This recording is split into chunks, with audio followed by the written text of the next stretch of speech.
Hello everyone, this is Shanko and welcome to another video. In this video, I'm going to talk about a few core Java concepts that are frequently asked in job interviews. But before that, if you're not already subscribed to this channel, please do subscribe. And when you subscribe, please turn on all notifications so that you never miss a video on my channel. Alright, so the first question is, say we have a package.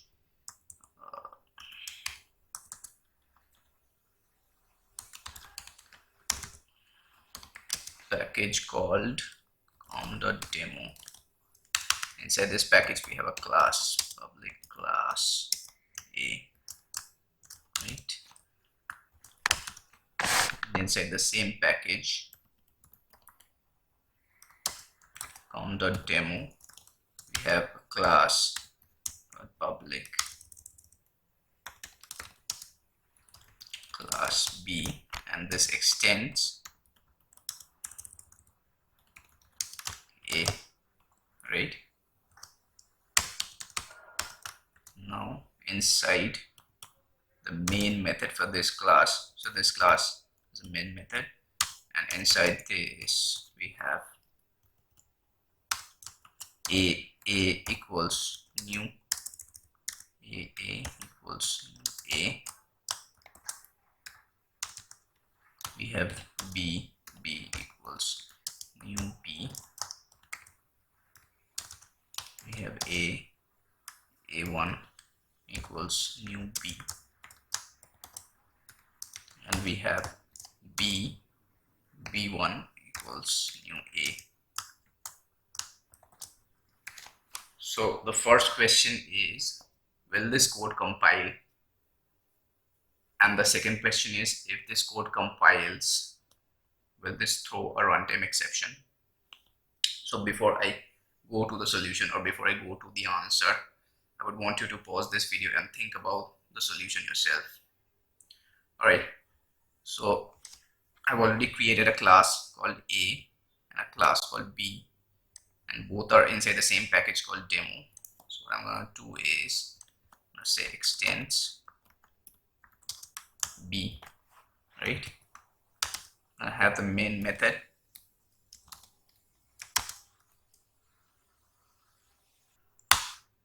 right? Now what we're going to do is just copy this.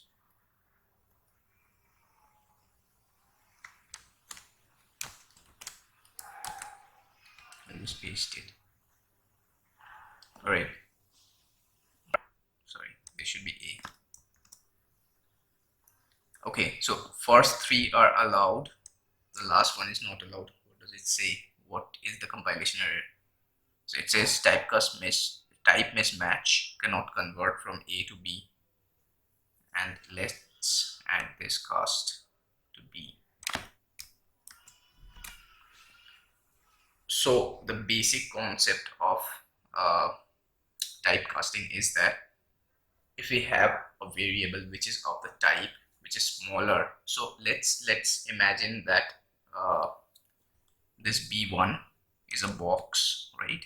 b1 is of type B, and this is a box. So this box is smaller than the object that it wants to hold, so we cannot put a bigger object into a smaller box. Similarly, we cannot put a class which is higher in the hierarchy into a class or into a type which is lower in the hierarchy without typecasting, right? So let's run this now and see if we get an error.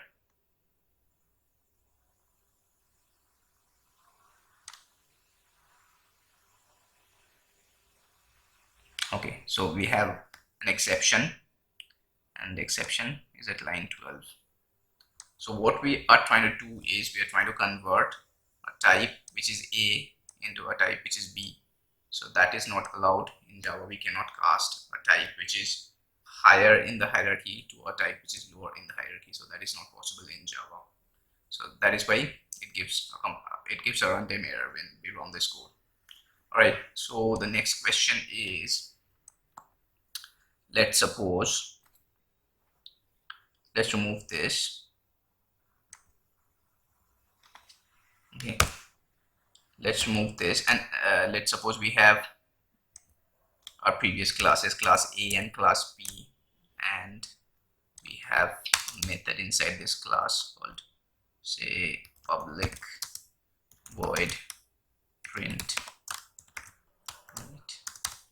And we print here from A, right? And we have the same method inside B as B, and then we print from B inside this method. And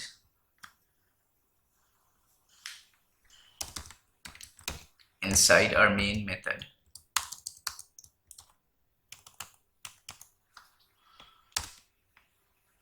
what we do is we do AA equals new A, BB equals new B, we do A1 equals new B, and so we already know, right, that this BB1 equals new A is not allowed, so we'll just remove this. Okay, now what we're gonna do is call A dot print B dot print and A1 dot print. So the first question here is, will this code compile? And the second question is, if this compiles, what will be the output? So I want you again to pause this video for a while and think about the answer before we move to the answer. All right, so let's do this in our code and see how it works. So what I'm going to do is, inside this I'm going to say, yeah, and I'll say sys out.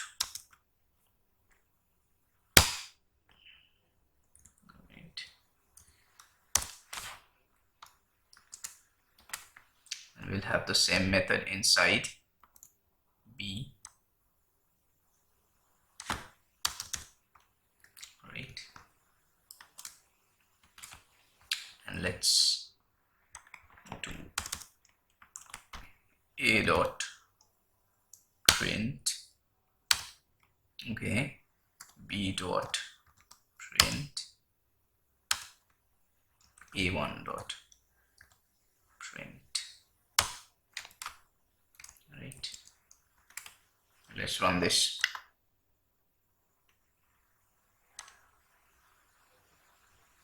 Okay, every time we have from A.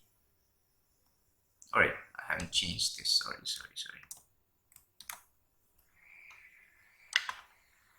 Now let's run this. Okay, so the first one is printing from A, and the last two are printing from B. So what we are doing here basically is we are overriding this method print inside this class A, right? And this is an object of A, so it is printing A. These two are objects of B, so they are printing B, right? Now let's change this a bit. Let's make this static, and this one, where do we have the print? Yeah, this one. So let's make this static as well. So now the question is, will this code compile? And if it does compile, what would be the output right now? So let's see how this works. We'll say static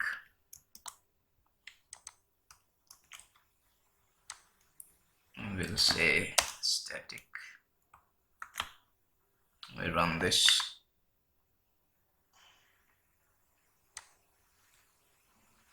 Okay, so the first one says from A, the second one says from B, and the last one says from A again. This is because we cannot override a static method. So a static method is basically a method which is attached to the class and it doesn't matter whether you create an object of it. So if we see this, we have three warnings here, and the warning is the static method print from type A should be accessed in a static way. What does this mean? This means that we should be accessing it this way: a dot print. We need not create an object of a class to access the static method. We can just do a class name dot method name to call the method, because it is attached to the class. It is not attached to any object, right? So no matter what the object is, it will always call the method that is attached to this particular class or this particular type.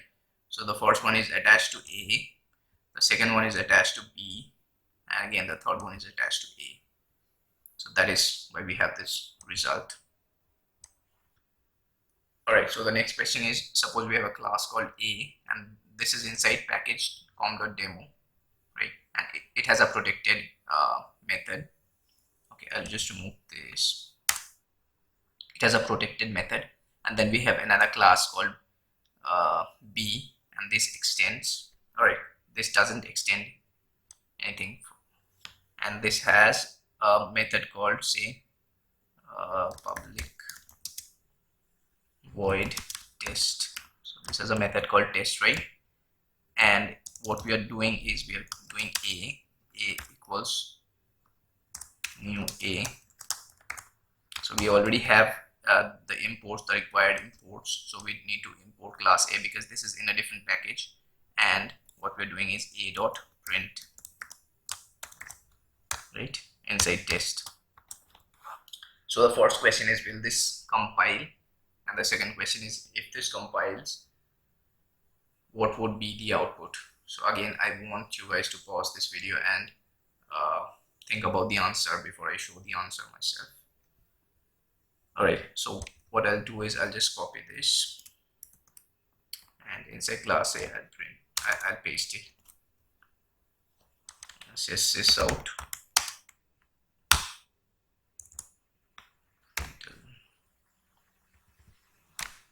right, and I have already created a class called class A, which is inside another package, and this extends A, right? And what we're going to do is create a method public void test, right? We're gonna say a equals new A, and we're gonna say a dot print. Okay, so this gives a compilation error. And what is the error? The method print from the type A is not visible. So this is because the print method is a protected method, and protected attributes are only visible to classes which are inside the same package and to subclasses outside the particular package inside which the class the parent class is. So this class C is present outside the package com.demo, right? Class A is a part of com.demo, and C is inside another package, right? So it would only be visible inside C. A protected attribute of A would only be visible inside C if C extends A, but this class does extend A, and still we are not able to see this. Why?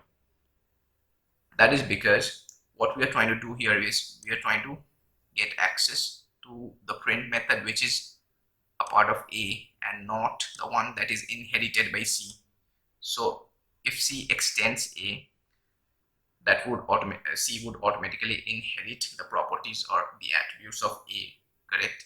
So C would also have a method called print, but what we are trying to do here is we are not trying to access that method which is a part of C. We are rather trying to access the method which is a part of A, but that is not allowed. So instead of doing this, we can just call print, because there is already a method called print inside C.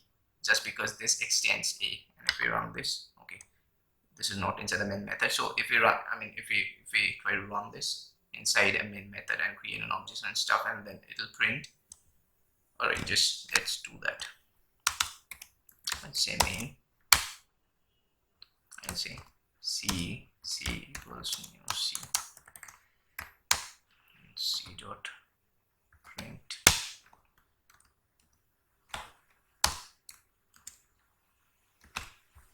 Now if you run this, okay, so we have the result from A. Okay, so the next question is, suppose we have this class A, and just let's remove this. Okay, so we have this class called A, and inside this we have a non-static block where we say print non-static 1, right? Then we have a static block, we print say static 1. Then we have another non-static block, we print non-static 2, right?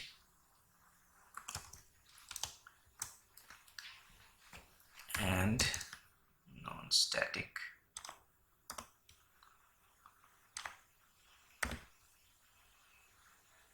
right, and then again we have a static block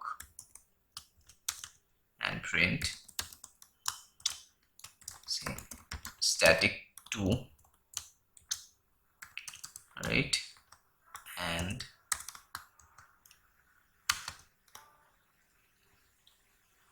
okay, that is it. And then we have say we have a main method. Inside this we do new A.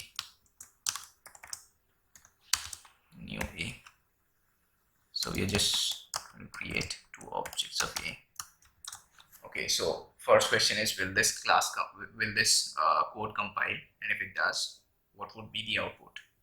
So again, I want you guys to pause this video and think about the answer before I show the answer myself. Okay, so just let's do this in our code. Okay, so in class A, I'll just create a non-static block and say non-static 1, right?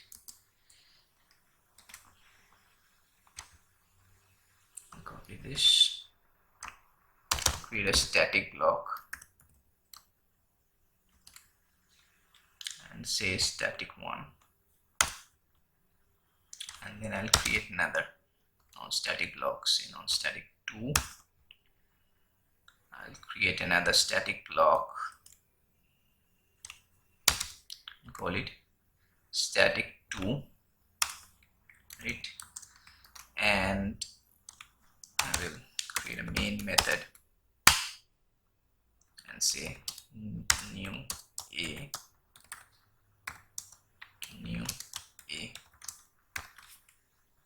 right?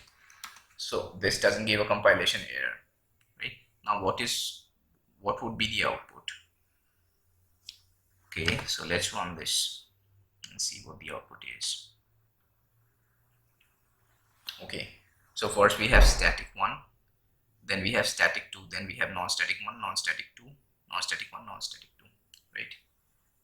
Now okay, before I explain this, why this works like this, I'll create one more thing. I'll do one more thing. I'll say I'll just create a constructor for this class and say